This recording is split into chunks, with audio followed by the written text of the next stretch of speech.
actually comes when you have a very large polygon with very infinitesimally small edges, right?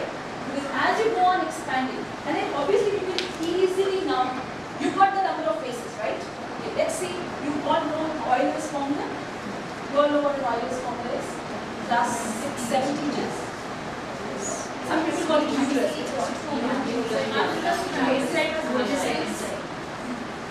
Euler's or Euler's Euler's. What is the Euler's formula? Faces plus vertices minus edges. Please sit and talk. Faces plus vertices minus edges equals to 2. Great.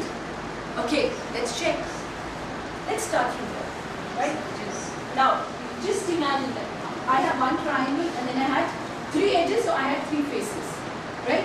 So how many faces in a triangle do I have? Triangular pyramid. 1 down, 3 above. 4. How many vertices? 3 from the base. 4. Very easy to see. 4. Okay. Edges. 6. 3 at base. And then 1, 2, 3, 6. Right? Deals with it. So the second thing, what we did was a square pyramid. Pyramid. So now let's look at the faces of a square pyramid. What do you have in a square pyramid? 5 faces. 1 square, and then because you have 4 edges, so you'll have 4 faces, 4 triangles. So I'll have 5 here. How do I convert the vertices? The same.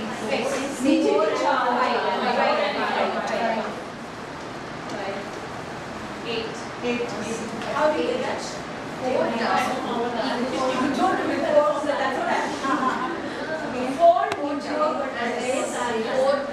and then 1 plus. So what do we do? 8. Face at the down, and then you have 5 triangles. 5 triangles joined. So how many do you have? 6. Edges? 6. What is it? Edges 10. Sorry, the vertices. Sorry, the vertices. 6 again. Edges 10. Great. Hexagon, we did hexagon. Okay, let's go jump on to 40 now. Take in that train of imagination now. So let's jump directly to 20, we did 20. Let's jump to 40. Okay, in 40, how many faces? It's a 40 plus 1. So you have 40. 1 faces. 41. Do you see a pattern in this as well? 41 edges. How do you think that there will be 41 vertices? Don't look at the formula. 40 at the base and 1 at the top.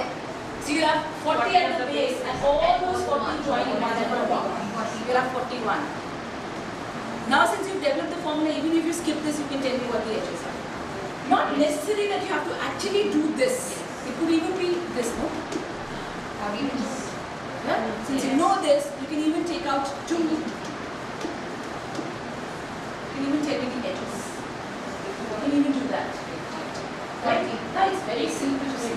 So, Euler's formula holds for all solids. That's what Euler said. And one primitive case that we've seen, even if you go to a 40-sided pentagon, it holds. Right? Very simple. So now you can generalize. In a pentagonal, in a polygonal pyramid or in any pyramid, if a pyramid has base n, the number of sides on the base is n. You now tell me, this would be n plus 1. This would be n plus 1. This minus n. Minus 2n. Sorry? Minus 2n. Or we can even say not 2n. Minus 2n. Minus 2n. Minus 2n. N plus 3. What? 2n minus 2. I'm writing edges. 2n is okay. I'm writing the edges. 2n is okay. I'm writing the edges. B plus F plus B. And you get 2. So in a any in a pyramid, it leads on to that.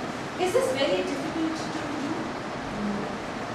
Is this, I mean, do you think class 8 and 9 students can handle this much of imagination?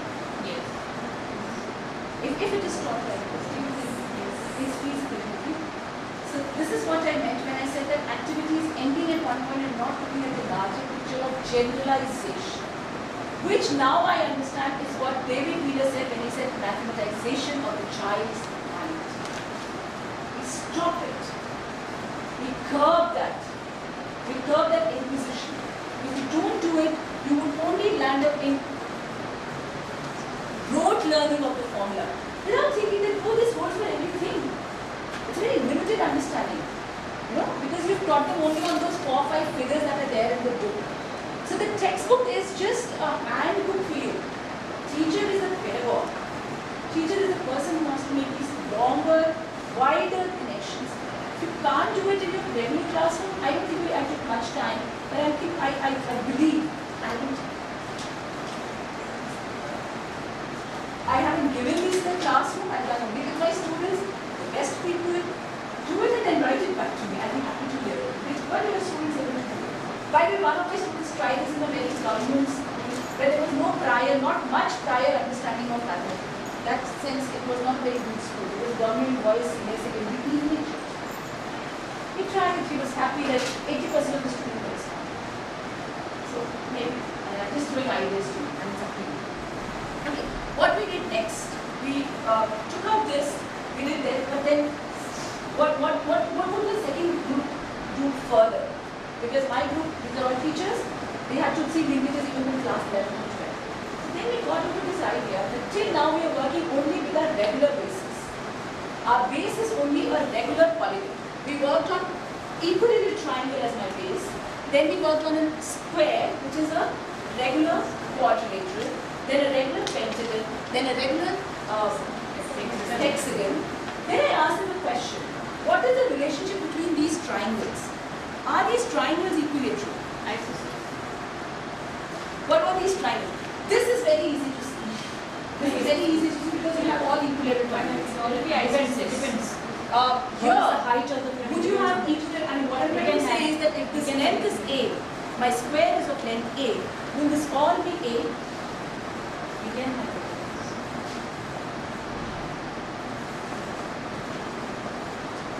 Will be able to make a square pyramid with equilateral triangles? No. How do I erase this now? That's the question. No, we will not be able to. Will these be equilateral triangles? Why? You talk about the cone. The radius of the base circle will become equal to the side of the triangle. This is what I'm sorry, I can't now go back and erase it. I hope you'll understand what I mean. The reflexes are a little slow because it draws after a fraction of what I'm writing so slowly. I can't look at what I'm doing. Anyways, you got the idea. So if it is a square, will all my triangles be equilateral? The joining at the point, you understand? Will they all be equilateral? No, It's just a conjecture. Make a conjecture. Conjecture is something that haven't been proven. We can all do that. Just make a conjecture. Yes or no?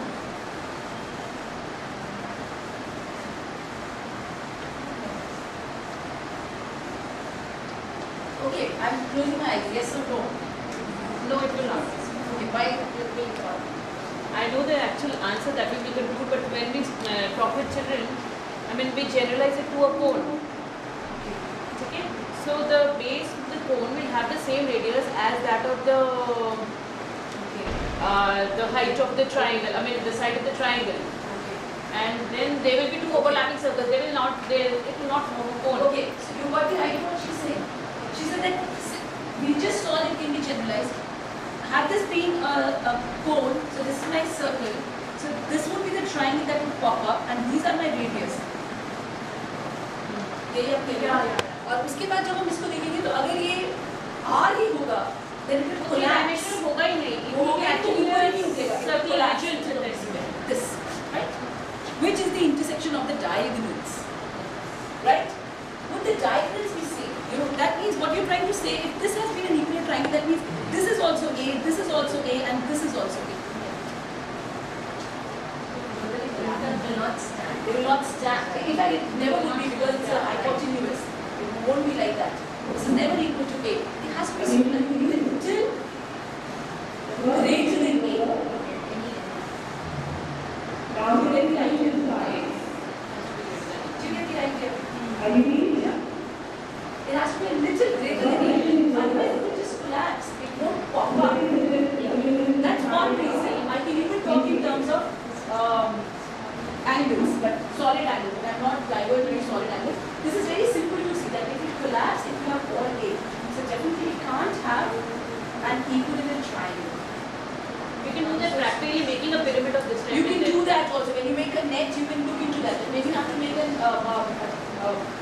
square pyramid. You would eventually, you can't have same triangles. There won't be equivalent triangles. Okay, so what is the necessary condition? I can't have any, so they can't have equivalent triangles. What is the necessary condition now? तीन तो side हो सकती है, जब दो side हो सकती है, वो नहीं पड़ेगी, तो ज्वाइन नहीं करेंगे। मतलब ये साइड इस साइड के इक्वल होगी तभी तो ये ऐसे ज्वाइन करेंगे, राइट? ये साइड इस साइड की इक्वल होगी, ये साइड इस साइड की इक्वल होगी, ये साइड इस साइड की इक्वल होगी। So why making this? At least the triangles have to be at least be isosceles, right? Now coming to isosceles, now you can vary your lengths. It could be small and it could be big elongated one, because the square would remain the same and you can keep on adding the lengths provided they're same, and then you can keep on getting that. Right? Height of the pyramid. Height, that will determine the height of the pyramid. Right? Is it difficult to imagine? Very easy to imagine. So that's the simple things. You know, it's a very simple things that doesn't cross our mind. What is the necessary condition? It's just this. It's just that they have to be isosceles. Can they be scaling? Just a question. Is it necessary that all these triangles have to be congruent? Yeah, I was about to say that. Can they be scaling? I was about to put it up like that. Scaling thing. Maybe they are isosceles, but do they necessarily have to be congruent? Yeah, of course. Maybe it's not the right I pyramid. diverge from there and you get my answer. Suppose this is not a square, it is now the second thing that we could have looked at, that if it is not a regular figure, if it is a rectangle, you know, now I can diverge from here. If this is a rectangle, then what would you get? Then you know that will not be congruent. Yeah. Then they would be But in congruent. case of But the the opposite square, faces. I'm talking about the square base. Yes. Maybe the If it vertex is is not exactly above the. I mean, If it is not a right perpendicular that's what I'm saying. triangle. So is it possible to have such a Yes. pyramid? Yes, it could be like this. Oh, sorry. The base is a square. It's okay. Yeah, It is possible. Yes, it is. It will be tilted. It will be like this. That's what I'm asking. It will be tilted. This.